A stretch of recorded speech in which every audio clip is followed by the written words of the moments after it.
ආයුබෝවන් සුබ සන්ධ්‍යාවක්. සියලු සමීක්ෂණ වාර්තා නැවත නැවතත් තහවුරු කළ ශ්‍රී ලංකාවේ අංක 1 ප්‍රවෘත්ති ප්‍රකාශය. පැතිකඩ ඇතගෙන හිරු සවස 6:55 ප්‍රධාන ප්‍රවෘත්ති ප්‍රකාශය සමගින් මම බුද්ධිධනුකාමයසි. මම රෝෂිනී විජේසූරිය මුලින් අවධානය දවස උණුසුම් කළ සිරස් තල වෙත.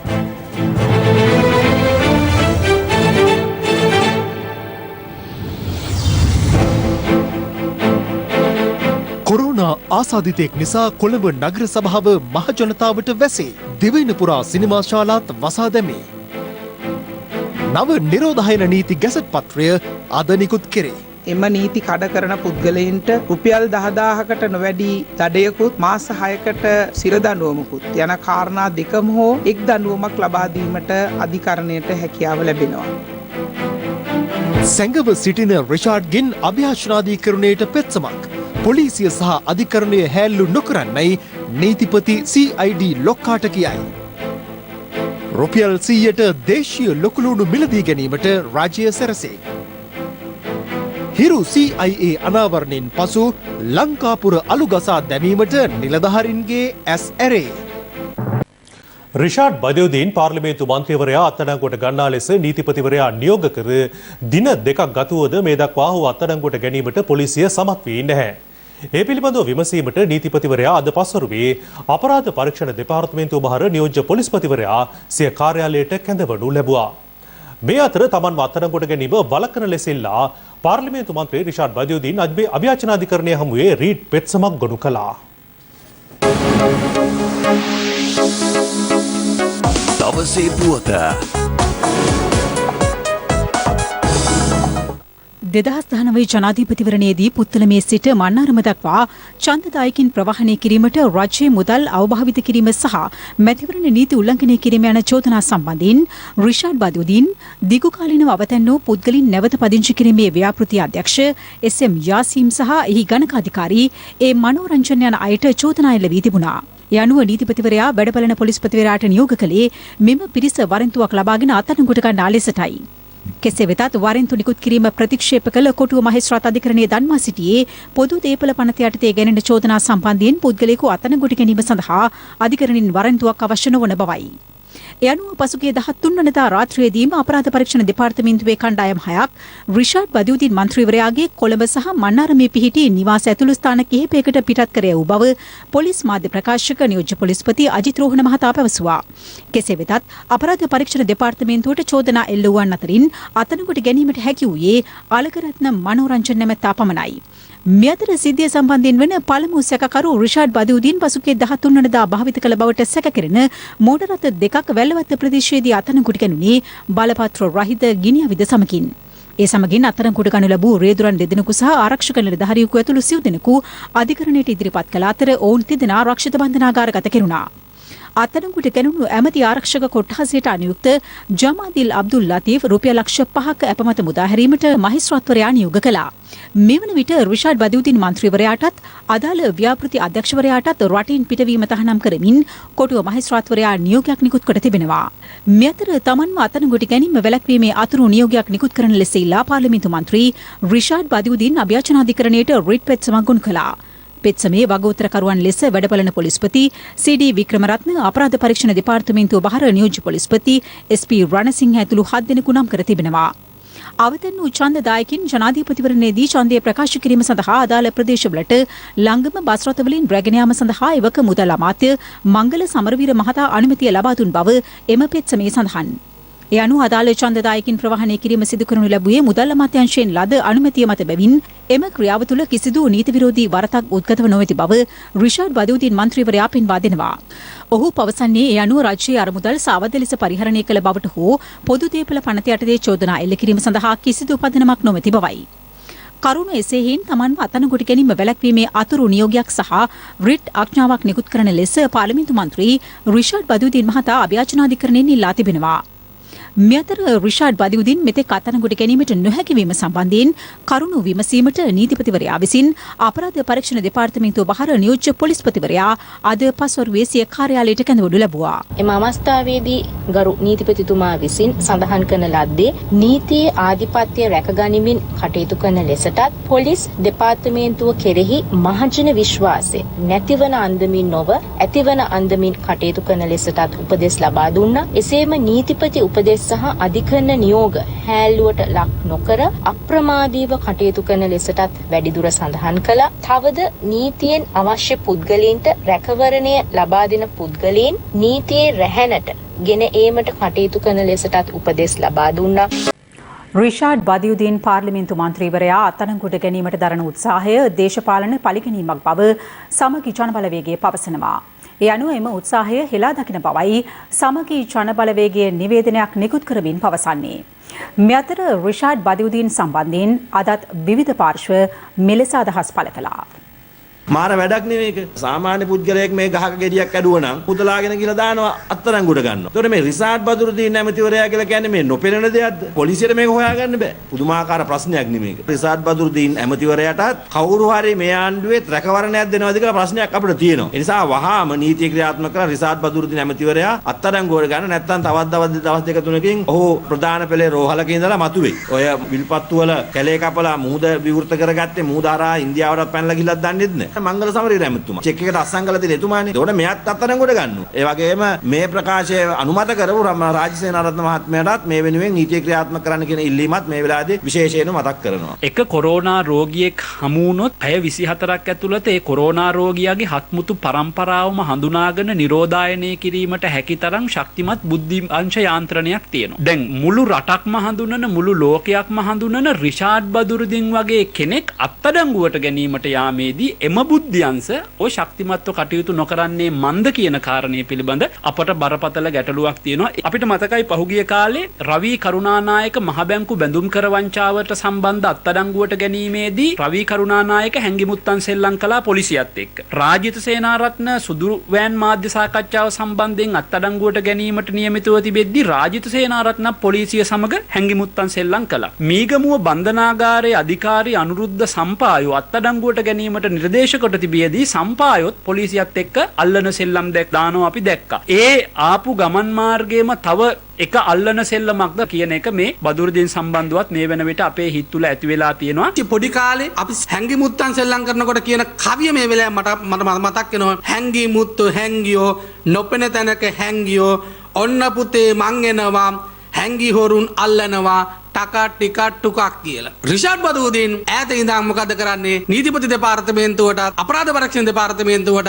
අල්ලයි මගේ නැට්ට කියලා අභියාචන අධිකරණයට රීඩ් ප්‍රෙස් එකක් ඉදිරිපත් කරනවා. මේක හුදෙක් නාටකයක් බවට පත් වෙන්න එපා. සංදර්ශනයක්ද දන්නෙත් නැහැ මේ රිෂාඩ් බදුරුදීන් අත්අඩංගුවට ගන්න කියලා. ඔහු සොයාගෙන නිවාස 3කට ගිහිල්ලා තියෙනවා. අපරාධ පරීක්ෂණ දෙපාර්තමේන්තුවේ නිලධාරීන්ට මෙවැනි පුද්ගලෙක් අත්අඩංගුවට ගන්න ඕන පෙර පුහුණුවක් දීලා නැද්ද? පහුගිය කාලේ අපි දැක්කා පාතාලේ චණ්ඩින් හොයාගෙන ගිහිල්ලා ගෙවල් අස්සේ කාමරාස් ඊටපොය අල්ලගත්තේ කොහොමද කියලා. හැබැයි මේ වෙනතේ රිෂාඩ් බදුරුදීන් අල්ලගන්න අපෝසත් වෙලා තියෙනවා. ඊට පස්සේ ඊයේ දිනේ දැක්කා නීති විරෝධී ගිනියවි තියෙනවා. නීති විරෝධී ගිනියවි තියාගන්න රිෂාඩ්ලා සහරාන්ලට ගිනියවි හා ඒව ගෙන්නන්න කොහොම අනුබල ඒව මේව දෙන්න ඇද්ද? රිෂාඩ්ලාව හරිනම් ගේන්න ඕනේ නීතිය ඉදිරියට මෙන්න මේ වගේ ගේන්න ඕනේ. ටයි එකෙන් අල්ලලා මෙන්න මෙහෙම ගෙනල්ලා මාධ්‍ය ඉදිරියට පෙන්වන්න ඕනේ. රිෂාඩ් අත්අඩංගුවට ගන්න අපරාධ පරීක්ෂණ දෙපාර්තමේන්තුවට බැරි නම් බාර දෙන්නකො යුද හමුදාපතිට.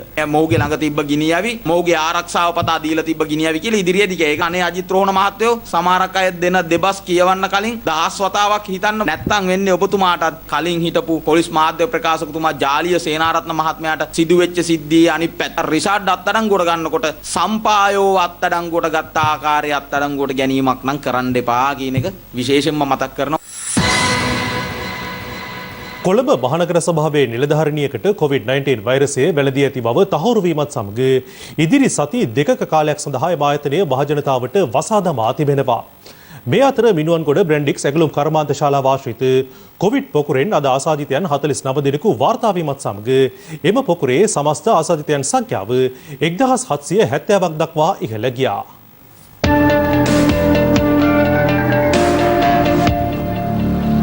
අද පසුරුවේ මිනුවන්ගොඩ බ්‍රැන්ඩික්ස් පොකුරෙන් වාර්තා වූ නව කොවිඩ් ආසාදිතයන් 49 දෙනා සමග මෙරටින් හඳුනාගත් ආසාදිතයන් සංඛ්‍යාව 5219ක් දක්වා ඉහළ ගියා. එම ආසාදිතයන් 49 දෙනා අතරින් 13 දෙනෙකු නිරෝධායන මධ්‍යස්ථානවල රඳවා සිටින පුද්ගලයන් වන අතර සිසු 36 දෙනා ආසාදිතයන්ගේ ආශ්‍රිතයන්. ඒ අනුව මිනුවන්ගොඩ බ්‍රැන්ඩික්ස් කොවිඩ් පොකුර අද පසුරුව වන විට 1770 දක්වා ඉහළ ගියා. තවමත් මේ රෝගීන් වාර්තා වෙන ප්‍රමාණය යම්කිසි අයුරකින් සම්බන්ධතාවයක් තියෙනවා මිනුවන්ගොඩ බ්‍රැන්ඩික්ස් පොකුරට. ඒ නිසා අපි තරයේ විශ්වාස කරනවා තවමත් මේ වරත් කොවිඩ් ආසාදනය සමාජගත වෙලා නැති බව. මේක විද්‍යාත්මක තහවුරු කිරීම. කොවිඩ් පැතිරීම වළක්වා ගැනීම සාමූහික වගකීම. ඒ වගකීම මේ රටේ සියලු පුරවැසියන් අනිවාර්යයෙන්ම තාමත් හොඳින් අනුගමනය කළ යුතුයි. රෝහල් ඇතුළේ සෙනග එකතු කළා. එකතු වෙන සෙනග හරහා අපිට අවදානමක් ලක් කරන්න බෑනේ. විශේෂයෙන් මුලින්ම ගම්පහ සහ කොළඹ දිස්ත්‍රික්ක දෙකේ සේවාවන් සීමා කිරීම සම්බන්ධයෙන් සෞඛ්‍ය ලේකම්තුමාගේ අවධානය යොමු කළා. දෙවෙනි එක තමයි මේ ඇඳුම් නීති දාලා තියෙන ප්‍රදේශවල සෞඛ්‍ය කාර්යාලවලින්. ඒ අයගේ කොටසක් දැන් වැඩට එනවා.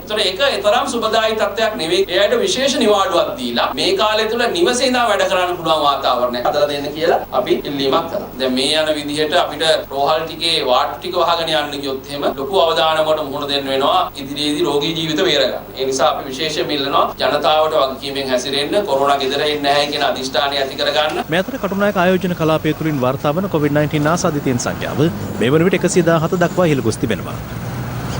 ඇතරම ගම්පා දිස්ත්‍රික්කය බැලුවොත් PUI කර්මාන්තපුර 5ක් තියෙනවා. ඊට අනියුක්ත කර්මාන්ත ශාලා බැලුවොත් 480ක් විතර තියෙනවා. 2,30,000ක් විතර වැඩ කරනවා. අපි ඔක්කොම ආවරණය වෙන විදිහට දැනට ප්‍රයිවට් සෙක්ටර් එකෙන් සහ රාජ්‍ය යාන්ත්‍රණය තුරු ටෙස්ට් කරලා තියෙනවා 10,800කට වඩා. ඉතින් එහෙම කිව්වම අපි අනියුක්ත බයක් ඇති කරගන්න අවශ්‍ය නැහැ මේ වෙලාවේ. ඒකට දැන් ඇත්තටම නේවි එකේ අනුකණ්ඩයකුත් අනියුක්ත කරලා තියෙනවා. ඒ අවශ්‍ය ටෙස්ටිං හරි විදිහට කරන්න. ඒකෙන් යම් කිසි පැතීමක් කොහොම හරි බයක් තියෙනම් ඒ බයත් අපිට අයින් කරගන්න පුළුවන්. කටුනායක ප්‍රදේශයෙන් කොවිඩ් ආසාදිතයන් වැඩි වශයෙන් වාර්තා වීමත් සමග කටුනායක පොලිස් බල ප්‍රදේශයට අදාළවම 5 සිට පැනවූ නිරෝධායන ඇඳිරු නීතිය නැවත දැනුම් දෙන තුරු ක්‍රියාත්මකයි. කටුනායක පොලිස් බල ප්‍රදේශයට අමතරව ගම්පහ දිස්ත්‍රික්කයේ සිසු පොලිස් බල ප්‍රදේශ 18කට පනවා ඇති නිරෝධායන ඇඳිරු නීතියද තවදුරටත් ක්‍රියාත්මක අතර ගත වූ පැය 24 තුළ ඇඳිරු නීතිය කඩකල පුද්ගලයන් 7 දෙනෙකු අත්අඩංගුවට ගෙන තිබෙනවා. ඒ අනුව මේ වන විට අත්අඩංගුවට පත්ව ඇති නිරෝධායන ඇඳිරු නීතිය කඩකල පුද්ගලයන් ගණන 142ක්. කටුනායක පොලිස් බල ප්‍රදේශයේ ඇඳිරු නීතිය ක්‍රියාත්මක වුණත් සස්පෙල විභාගයට සහභාගී වන සිසුන්ට කිසිම ආකාරයක මේ ඇඳිරු නීතිය බලපෑමක් වෙන්නේ නැහැ. කටුනායක ප්‍රදේශයේ කර්මාන්ත ශාලාවල සේවය කරන සේවක සේවිකාවන්ට ඒ සේවා අවශ්‍යතාවය අදාළ බලධාරීන් විසින් සේවයට කැඳවලා තියෙනවා නම් ඔවුන්ගේ ආයතනික හැඳුනුම්පත භාවිතා කර ඒ සේවා සඳහා වාර්තා කරන්න පුළුවන්. කටුනායක ගුවන්තොටුපළට පැමිණෙන ඒ වගේම පිටත් වන මගීන්ට ඔවුන්ගේ ගුවන් ටිකට් පත්‍රය හෝ ඉලෙක්ට්‍රොනික පිටපතක් භාවිතා කරන්න පුළුවන්. ඇඳිරු නීති බලපත්‍රය හැටියට ඊට අමතරව ගුවන්තොටුපළේ සේවය කරන කාර්ය මණ්ඩල, ගුවන් යානාවල කාර්ය මණ්ඩල ඒ අයටත් ඒ ආකාරයටම කටයුතු කිරීමේ හැකියාවක් තියෙනවා. මේ අතර කොළඹ මහනගර සභාවේ මහජන ආධාර දෙපාර්තමේන්තුවේ ජ්‍යෙෂ්ඨ සහකාර කළමනාකාරීවරයෙකුට COVID-19 වෛරසය ආසාදිත බව තහවුරු වීමත් සමග කොළඹ මහනගර සභාව මහජනතාව සඳහා දින 14ක කාලයක් වෙනුවෙන් වසා දමා තිබෙනවා. අපේ ඩීන්ස් පාරේ තියෙන මහජනාධාර දෙපාර්තමේන්තුව දින 14ක කාලයක් සඳහා අපි මහජනතාව වෙත වසා තබන්නට සිදු වෙනවා. ඒ වගේම ඒ ආසාදිත නිලධාරිනියගේ දෙවැනි තුන්වෙනි ආශ්‍රිතයන් මුණ ගැහුණා මේ ප්‍රධාන කාර්යාලයේදී රාජකාරී කටයුතු වලට. ඒ නිසා කොළඹ මහනගර සභාවේ ප්‍රධාන කාර්යාලය ඉදිරි සති දෙක තුළ මහජනතාව සඳහා වසා තැබීමට සිදුවන බව ඊටාම කාරුණිකව දැනුම් දෙනවා. නමුත් නගර සභාවේ යම් යම් සේවාවන් ලබා ගැනීමට අවශ්‍ය පහසුකම් මේ ප්‍රධාන ගොඩනැගිල්ලෙන් එළිය තියෙනවා සිංගල් වින්ඩෝ කවුන්ටර් එක. එතෙන්ති අයදුම්පත් කෙලින්ම එතනට ලබා දෙන්න පුළුවන්. වෛරසය ආසාදනය වූ නිලධාරණියගේ ආශ්‍රිතයින්ද මේ වනට හඳුනාගෙන තිබෙනවා. ඒ වගේම එම දෙපාර්තමේන්තුවේ ඇය සමග සේවය කරපු සියලු දෙනාගේ සාම්පල ලබා ගැනීම සිදු කරනවා. මීට අමතරව ඇයගේ ස්වාමියා ජාතික රෝහලේ ලිෆ්ට් ඔපරේටර් කෙනෙක් හැටියට වැඩ කරනවා. ඔහුත් ඔහුගේ දරුවන් දෙදෙනාත් ඒ වගේම මවත් ඔවුන් පදිංචිව සිටින්නේ කඩුවෙල ප්‍රදේශයේ. ඔවුන් සියලු දෙනාම PCR පරීක්ෂණ සඳහා යොමු කරනවා. මීට අමතරව ඊයේ දිනේ කොළඹ මහනගර සභාවේ මුදල් පිළිබඳ ස්ථාවර කාරක සභාවේ රැස්වීම පැවැත්වුවා. එම රැස්වීමට පැමිණි සියලුම නිලධාරී මහත්වරුන්, නගරාධිපතිතුමිය, නගර කොමසාරිස්තුමිය සහ සියලුම මහජන මන්ත්‍රීවරුන්ගේ PCR පරීක්ෂණ හෙට දින කිරීම සඳහා කටයුතු යොදලා තියෙනවා. මේ අතර ජායල ප්‍රදේශයේ පුද්ගලයන් 215 දෙනෙකු සඳහා සිදු කළ PCR පරීක්ෂණ වලින් පුද්ගලයන් 7 දෙනෙකුට COVID-19 වෛරසය වැළඳී ඇති බව තහවුරු වුණා. ඒ අතර කඳාන ලංකා විදුලි පෞද්ගලික සමාගමේ සේවකයන් 3 දෙනෙක් සහ එම සේවකයෙකුගේ බිරිඳක්ද වනවා. කදාන ලිකු ආයතනයට සම්බන්ධ ආශ්‍රිතයන් 4 දෙනෙකුත්, කටනායක ආයෝජන ප්‍රවර්ධන කලාපයේ ආශ්‍රිතයන් 2 දෙනෙකුත්, ඒ වගේම මිනුවන්ගොඩ බ්‍රැන්ඩික්ස් ආයතනයට අදාළව ආශ්‍රිතයන් එක්කෙනෙකුත් වශයෙන් තමයි මේ රෝගීන් 7 දෙනා වාර්තා වුණේ. මේ අතර තිස්ස මහරාම සේනපුර පදිංචි පුද්ගලයෙකුට COVID-19 ආසාදිත බවට තහවුරු වී තිබෙනවා. යාල සංචාරක හෝටලයක සේවකයෙකු වන මොහු රෝගී තත්ත්වයක් හේතුවෙන් දෙබරවැව මූලික රෝහල ඇතුළත්ව ඇත්තේ පසුගිය 13 වෙනිදායි. එහිදී PCR පරීක්ෂණයකට යොමු කිරීමෙන් පසු නිරෝධායනය වන ලෙසට උපදෙස් දී ඔහුව නිවසට පිටත් කර ඇති අතර එම පුද්ගලයා ඊයේ දහවල් ත්‍රිරෝධ රථයකින් ගමන් කර වෙනත් නමකින් හම්බන්තොට මහරෝහලේ 18 වෙනි වාටුවට ඇතුළත් වී තිබෙනවා. කෙසේ වෙතත් PCR වාර්තාවට අනුව අදාළ පුද්ගලයාට COVID-19 ආසාදිත බවට තහවුරු වීමත් සමග ඔහුගේ ආශ්‍රිතයන් 30 දෙනෙකු පමණ මේ වෙනට නිරෝධායනයට යොමු කර තිබෙනවා. මොරටු මුල්ල කුසගිනිවත්ත ප්‍රදේශයේ අහඹු ලෙස සිදු කරන ලද PCR පරීක්ෂණයකදී COVID-19 ආසාදිත වයස අවුරුදු 61ක කාන්තාවක් හඳුනා ගැනීමත් සමග ඇය ඇසුරු කළ ආශ්‍රිතයන් 150ක් පමණ PCR පරීක්ෂාවට ලක් කිරීම මොරටු මුල්ල ලංකා සභා විදුහල් භූමියේදී සිදු කෙරුණා. අදාළ කාන්තාව මීට දින කිහිපයකට පෙර දිවුලුපිටිය ප්‍රදේශයේ විවාහ මංගල උත්සවයකට සහභාගී වී ඇති අතර එම කාන්තාවගේ නිවසේ තවත් සිව් දෙනෙකුද මේ වනට නිරෝධායන මධ්‍යස්ථාන වෙත යොමු කිරීමට ප්‍රදේශීය මහජන සෞඛ්‍ය පරීක්ෂකවරුන් කටයුතු කර තිබෙනවා. මේ අතර මාතර හිත්තැටිය ප්‍රදේශයේ පදිංචි කාන්තාවකට COVID-19 වෛරසය ආසාදනය වී ඇති බවට තහවුරු වුණා. ඇය සිය දියණිය සමග පසුගිය පළමුවෙනිදා සීදුව ප්‍රදේශයේ විවාහ මංගල උත්සවයකට සහභාගී වී ඇති අතර ඔවුන් පසුගිය 7 වෙනිදා සිට නිවසේම නිරෝධායනය වී තිබෙනවා. ගල්කිස්ස ඉසුරු වෙන ප්‍රදේශයේ සිට කටුනායක ආයෝජන කලාපයට අමුද්‍රව්‍ය සපයන සැපයුම්කරුවෙකු COVID-19 ආසාදිත බවට තහවුරු වීමත් සමග ඔහුව වැලිකන්ද රෝහල වෙත ඇතුළත් කර ඇති අතර ඔහුගේ බිරිඳ, දරුවන් සහ සමීපතමයින් 9 දෙනෙකු බිංගිරිය නිරෝධායන මධ්‍යස්ථානය වෙත යොමු කරනු ලැබුවා. එමෙන් මෙම ප්‍රදේශයේ පවුල් 12ක සමාජිකයින් 52 දෙනෙකු නිවෙස්වලම ස්වයං නිරෝධායනය කිරීමට කටයුතු කෙරුණා.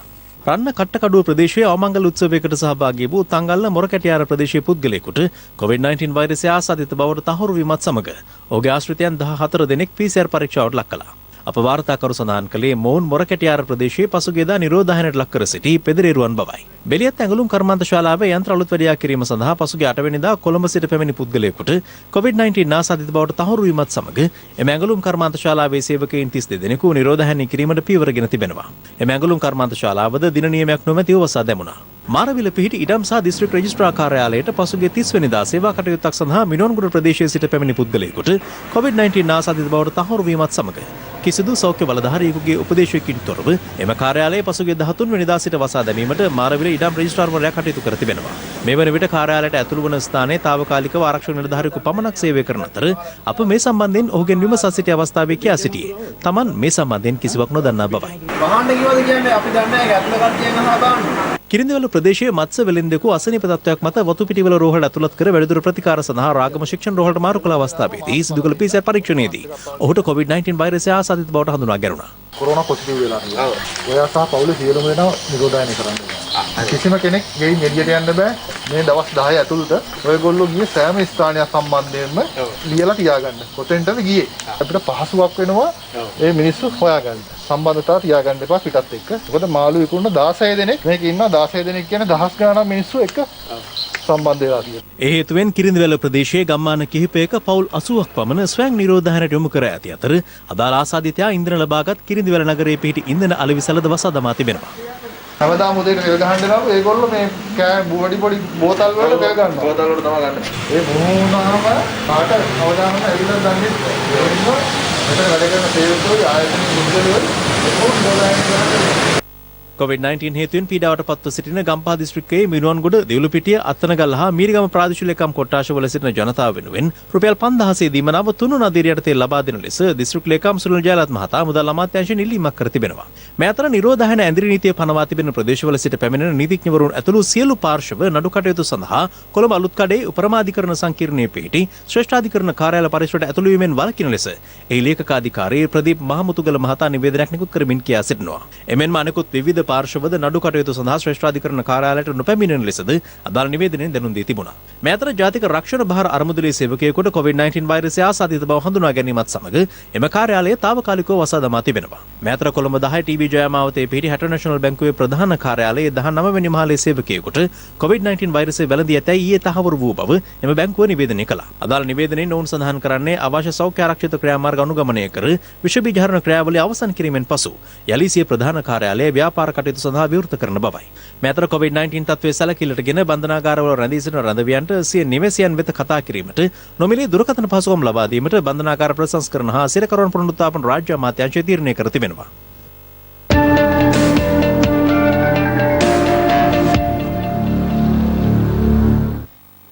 මේ අතර නිරෝධායන ඇදිරි නීතිය පනවා ඇති ප්‍රදේශවල අත්‍යවශ්‍ය ආහාර සෞඛ්‍ය සහ ඖෂධ අලෙවිසැල් හෙට පෙරවරු 8 සිට රාත්‍රී 10 දක්වා විවෘත කිරීමට අවසර ලබා දෙන බව යුද හමුදාපති ලුතිනන්ට් ජෙනරාල් ශවේන්ද්‍ර සිල්වා මහතා පවසනවා. නව නිරෝධායන නීතිය ඇතුළත් විශේෂ ගැසට් පත්‍රයට සෞඛ්‍ය අමාත්‍ය පවිත්‍රා වනිආරච්චි මහත්මිය අද අත්සන් තැබුවා. ඒ අනුව එම ගැසට් පත්‍රය අද දින නිකුත් කිරීමට නියමිතයි. මෙම නව ගැසට් පත්‍රය නිකුත් කිරීමත් සමග එම නීති කඩ කරන පුද්ගලයන් හට රුපියල් දසදහසකට නොවැඩි දඩයක් මාස 6ක සිරදඬුවමක් හෝ එම දඬුවම් දෙකම ලබා දීමට මින් ඉදිරියට අධිකරණයට හැකියාව පවතිනවා. නව නිරෝධායන නීති යටතේ ජනතාව ගැවසෙන පොදු ස්ථානවල සමාජ දුරස්ථභාවය තබා ගැනීම, මුව ආවරණ පැළඳීම වැනි ප්‍රධාන සෞඛ්‍ය ආරක්ෂිත ක්‍රමවේද ක්‍රියාත්මක කිරීම මෙම ගැසට් පත්‍රය ඇතුළත් වනවා. මේට අමතරව ව්‍යාපාරික හා සේවා ස්ථානවලට ඇතුළු වීම සහ ඒවා පවත්වාගෙන යාම පිළිබඳවත් මෙම ගැසට් පත්‍රයෙන් පෙන්වා දී තිබෙනවා. ඒවා නම් සේවා ස්ථානවලට සහ ව්‍යාපාරික ස්ථානවලට ඇතුළු වන සෑම තැනැත්තෙකුම සෑම අවස්ථාවකදීම මුව ආවරණ පැළඳ සිටීම, දෙදෙනෙකු අතර මීටරයකට නොඅඩු සමාජ දුරස්ථභාවයක් පවත්වාගෙන යාම, සේවා ස්ථානවලට ඇතුළු වීමට පෙර සෑම තැනැත්තෙකුගේම ශරීර උෂ්ණත්වය මැන බැලීම, විෂ බීජ නාශක දියර සමගින් ප්‍රමාණවත් පරිදි දෑත් සේදීමේ පහසුකම් සැලසීම, ඇතුළු වන සෑම තැනැත්තෙකුගේම නම, හැඳුනුම්පත් අංකය සහ සම්බන්ධ කර හැකි තොරතුරු පිළිබඳ විස්තර ඇතුළත් ලේඛනයක් පවත්වාගෙන යාම, සේවා ස්ථානවල අනුමත සේවකයින් සංඛ්‍යාවක් තබා ගැනීම සහ අවසර ඇති සංඛ්‍යාව නොඉක්මවන සේවාලාභීන් පිරිසක් තබා ගැනීමට අදාළ නීති ඒ අතර වනවා. එමෙන්ම සංචරණ සීමා, නිරෝධායන කටයුතු, ප්‍රවාහන කටයුතු වැනි විශේෂිත කරුණුවලට අදාළ නීති තවදුරටත් ශක්තිමත් කිරීමටද මෙම ගැසට් පත්‍රය මගින් කටයුතු යොදා තිබෙනවා. ඒ අනුව පොදු මහ ජනතාව ගැවසෙන ප්‍රදේශවල මුව ආවරණ පැළඳීම, ඒ වගේම සමාජ දුරස්ථභාවය පවත්වාගෙන යාම වැනි කාරණා නීතියක් බවට පත් කරන ගැසට් පත්‍රය අද පළ කිරීමට නියමිතව තිබෙනවා. එම නීති කඩ කරන පුද්ගලයන්ට රුපියල් 10000කට නොවැඩි දඩයකුත් මාස 6කට සිරදඬුවමකුත් යන කාරණා දෙකම හෝ එක් දඬුවමක් ලබා දීමට අධිකරණයට හැකියාව ලැබෙනවා. මේ අතර COVID-19 තත්ත්වයේ සැලකිල්ලටගෙන අද සිට මේ මාස 31 වනදා දක්වා සියලු සිනමා ශාලා తాවකාලිකව වසා තැබෙන බව ජාතික චිත්‍රපට සංස්ථාවේ සභාපති ජයන්ත ධර්මදාස මහතා පවසනවා. පාස්කු ප්‍රහාරය වළක්වා නොගැනීමේ වගකීම බාරගෙන පොලිස්පති තනතුරෙන් ඉල්ලා අසුවහොත් තානාපති දුරයක් ලබා දෙන බවට තමන් පූජ්‍ය ජයසුන්දර මහතා අතර කිසිසේත් නොපැවසූ බව හිටපු ජනාධිපති මෛත්‍රීපාල සිරිසේන මහතා පවසනවා. පාස්කු ප්‍රහාරය සම්බන්ධයෙන් විමර්ශනය කරන ජනාධිපති කොමිසම හමුවේ සාක්ෂි ලබා දෙමින් හිටපු ජනාධිපතිවරයා අනාවරණ කළේ බේවන විට රටින් පලා ගොස් සිටින අපරාධ පරීක්ෂණ දෙපාර්තමේන්තුවේ පොලිස් පරීක්ෂක නිශාන්ත සිල්වා පසුපස ක්‍රියාත්මක වූයේ LTTA ජාත්‍යන්තර බලවේග බවයි. තමා රටින් පිට වූයේ පාස්කු ප්‍රහාරය ගැන දැනුවත් වූ බවට එල්ලවන චෝදනාද හිටපු ජනාධිපතිවරයා මෙහිදී ප්‍රතික්ෂේප කළා. හිටපු ජනාධිපති මෛත්‍රීපාල සිරිසේන මහතා ඊයේ පස්වරුවේ 3 වෙනි දිනටත් ජනාධිපති කොමිසම හමුවේ සාක්ෂි ලබා දුන්නා.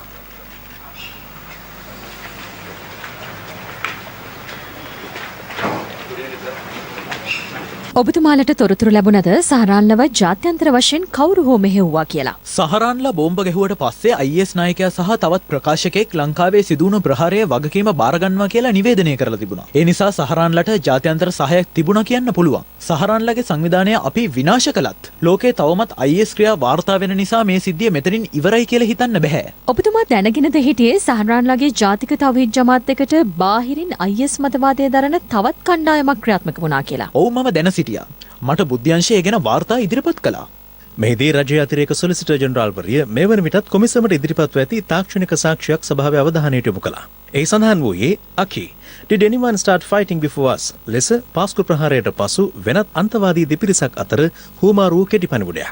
එම පණිවුඩය පෙන්වමින් මෛත්‍රීපාල සිරිසේන මහතාගෙන් විමසුවේ සහරාන් හෂීම්ට පෙර එම අන්තවාදී මතයම අනුව යමින් තවත් පිරිස් ක්‍රියාත්මක වී ඇති බව මෙයින් පෙනී යන්නේද බවයි. එහිදී එහෙමයි ස්වාමීනි යනුවෙන් අතිරේක සොලිසිටර් ජෙනරාල්වරියගේ විමසීමට මෛත්‍රීපාල සිරිසේන මහතා ප්‍රතිචාර දැක්වුවා. මේක අවුරුදු 70ක විතර ඉඳන්ගෙන සිංහල මුස්ලිම් දෙමළ ජනතාව අතර ඇති ගැටුමක්. අන්තර්ජාතික වශයෙන් IS සංවිධානයත් ඔය අතරේ අපේ රටට රිංගුවා මට පේන විදිහට. ඒ අය අපේ රටේ බෙදීම් වලින් ප්‍රයෝජනය ගත්තා. ජාතික ආරක්ෂක කවුන්සලයේ ඇමති මණ්ඩලයේ රනිල් වික්‍රමසිංහ මහත්තයාලා අපි අතර මොනතරම් ගැටලු තිබුණත් මේ කටයුතු වලදී අපි එකට කටයුතු කරලා පියවර ගත්තා. DS සේනානායක මහත්තයාලගේ ඉඳලා සතුටෙන් ආණ්ඩු කරපු එක රජයක්වත් නැහැ. මාත් මගේ දුර කාලය තුල බරපතල ප්‍රශ්න රැසකට මුහුණ දුන්නා. මම මේ ඇඟ බේර ගන්න හදනව නෙවෙයි.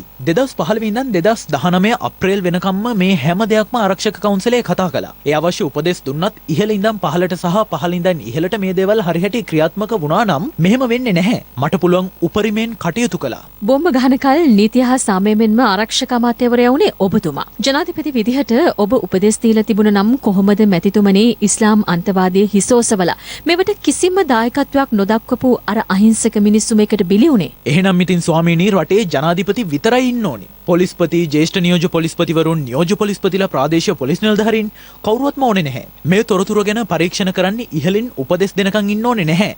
නිලධාරීන් ඒව හොයලා බලලා කරන්න ඕනි. ඒක එයාලගේ වගකීම. අපි ආරක්ෂක කවුන්සිලේදී උපදෙස් ඕනතරම් දීලා තියෙනවා. වනාන්තර විල්ලුවේ පුපුරන ද්‍රව්‍ය සොයා ගැනීමේදී ඊට සම්බන්ධ 4 දෙනෙක් අත්අඩංගුවට ගත්තා. නමුත් ඔවුන් මේ සිද්ධියෙන් මාස 3ක් යනත් කලින් නිදහස් වුණා. ඒ වගේම ත්‍රස්තවාදයේ වැළැක්වීමේ පනත යටතේ අත්අඩංගුවට ගත්ත කෙනෙක් මේ වෙද්දිත් බන්ධනාගාරේ ඉන්නවා. මොකද්ද මේ ඉස්ලාම් අන්තවාදයට අනුව ගත්ත අයව නිදහස් වෙන්නත් අනිත් කෙනා තාමත් බන්ධනාගාරේ රඳවා ගන්නත් වෙනස් හේතු? එහෙම දෙයක් වුණා නම් ස්වාමීනි ඒ නිදහස් කරන්න නිර්දේශ කරපු කෙනා තමයි ඒ වග කියන්න ඕනි. ඒ වනාත විල්ලුවේ සිව් දෙනාගෙන් 30 දෙනෙක් කොන්දේසි මත නිදහස් කරන්න අත්සන යොදලා තියෙන ඔබතුමා. කඩදාසි හදන්න ආවම අත්සන් කරනවා. CID එක ඔය වගේ ලිපි ගොඩවල් ගණනාවක් අරන් එනවා. නමුත් ඒ නිලධාරීන් ගැන තිබෙන විශ්වාසයට අත්සන් යොදනවා. එච්චර ලිපි ගොඩක් බල ඉන්න බැරි නිසා ස්වාමීනි. ඔබතුමා යම් අවස්ථාවක පොලිස්පතිව ජාතික ආරක්ෂක කවුන්සිලයට නොකැඳවන්න තීරණය කළාද? ඔව් සමහර අවස්ථාවල. එක වෙලාවක CID නිශාන්ත සිල්වා මාරු කරන්න කියපු අවස්ථාවේ මේක ආරක්ෂක කවුන්සිලේ සාකච්ඡා කළ පරිදි කියලා පොලිස් කොමිසමට ලියලා තිබුණා. ඒක වැරද්දක් එහෙම යොදපු එක. ඊළඟට ආරක්ෂක කවුන්සිලයට ආවට කිසි දෙයක් අහන් ඉන්නේ නැහැ. සටහන් දාගන්නේ නැහැ. ඒ නිසා එන්න එපා කියලා ඔහු වෙනුවට CID එකේ රවී සෙනවිරත්න ගෙන්නුවා. පූජිත් තනතුරට නොගැලපෙන වැඩ කළේ එකපාරක් දෙපාරක් නෙවෙයි. ඒ නිසා රංජිත් මද්දුම බණ්ඩාර ඇමතිතුමාගේ කාලේ විනය පරීක්ෂණයක් කළා. 2018 අගභාගයේ වෙද්දී රනිල් වික්‍රමසිංහ මහතා සහ කරු ජයසූරිය මහත්මයා සමග සාකච්ඡා කරලා පූජිත් ජයසුන්දරව ඉවත් කරන්නත් අපි සූදානම් වුණා. නමුත් ඉතින් මට පූජිත් එක්ක පෞද්ගලික තරහක් නම් තිබුණේ නැහැ. එතුමා මාව හම්බ වෙන්න සතියට දෙපාරක්වත් ඇවිත් යනවා. කෝල් එහෙමත් ගන්නවා. ඔබ කිව්වා නිශාන්ත සිල්වා මාරු කිරීම ගැන. ඔබ එහෙම නිශාන්ත සිල්වා මාරු කරන්න කියලා පසු අවස්ථාවක යලිත් කිව්වද කාගෙන් අහලද මාරු කළේ කියලා? දැන් ඔය නිශාන්ත සිල්වා අදටත් ලංකාවේ නැහැනේ. පැනලා ගිහින් ඉන්නේ. එයා තමයි ඔය යුද හමුදා නිලධාරීන් අත්අඩංගුවට ගත්ත කෙනා. ඒ ගැන ආපු පැමිණිලි නිසා තමයි නිශාන්ත සිල්වාව මීගමුවට මාරු කෙරුණේ. නමුත් ඒකට රනිල් වික්‍රමසිංහ මහතා ඇතුළු ආණ්ඩුවේ ගොඩක් අය විරුද්ධ වුණා. ඉතා දැඩිව. පස්සේ තමයි මම කිව්වේ ඔයගොල්ලෝ කැමති දෙයක් කරගන්න කියලා. ඊට පස්සේ තමයි නිශාන්ත සිල්වාව ආයෙත් CID එකට මාරු කළේ. අපි LTTE එක පරාජය කළාට ජාත්‍යන්තරයේ තාම තියෙනවා. ඒ අයගේ NGO තමයි මේ නිශාන්තලව පාලනය කළේ. ඔබ තව අවස්ථාවක ප්‍රහාරය සිදු වුණාට පස්සේ පොලිස්පති පූජිත් ජයසුන්දර මහත්තයා ගෙන්නලා කිව්වද මේකේ වගකීම බහර අරන් ඉවත් වුණොත් කැමති රටක තානාපතිකමක් දෙන්නම් කියලා? ඒක සම්පූර්ණයෙන්ම බොරුවක්. තානාපතිකමක් දෙන්නම් කිව්වා පූජිත් අර නුවර පෙරහැරේ නටපු වෙලාවේ. එතකොට මම කිව්වා ඉවත් වෙලා යන්න මම වෙන පොලිස්පති කෙනෙක් පත් කරගන්නම් කියලා. මේ ප්‍රහාරය ගැන දැනගෙනයි ඔබ රටින් පිටවුණේ කියලා මේ කොමිසමට සාක්ෂි ඉදිරිපත් වී ඇතනම් ඔබතුමාය පිළිගන්නවද? කිසිසේත්ම නැහැ ස්වාමීනි. ඒක අසත්‍යයක්. ඒ තොරතුරු ලැබුණ නම් රට අතහැරලා යන පහත් මට්ටමක මම හිටියේ නැහැ. මේක කවුරුන් හෝ ගොතපු කතාවක්. අනතුරුව මෛත්‍රීපාල සිරිසේන මහතාගෙන් වැඩිදුරටත් සාක්ෂි විමසීම එළඹෙන 17 වෙනිදා පෙරවරුව තෙක් කල් තිබුණා. ඔබතුමාට අද ප්‍රකාශයක් දෙන්න පුළුවන්ද? පළ කරලා යනවාද? නැවත එන්න තියෙනවනේ. ආයිද කවද්ද තියෙන්නේ? ඔබතුමාගෙන් එදා කියවුණා යක්ෂයා සමග දීග කෑවා කියලා. ඇත්තට මේ කලින් දික්කසාද කරන්න තිබුණ නැද්ද ඔක? නෑ දීග කතා කරද්දී කුලගොත පෙළපත හොයලා බලුවා නම් හොඳයි කියලා හිතුවේ නැද්ද? ඈ එතකොට ටික කාලයක් ගන්න තිබ්බ නේද?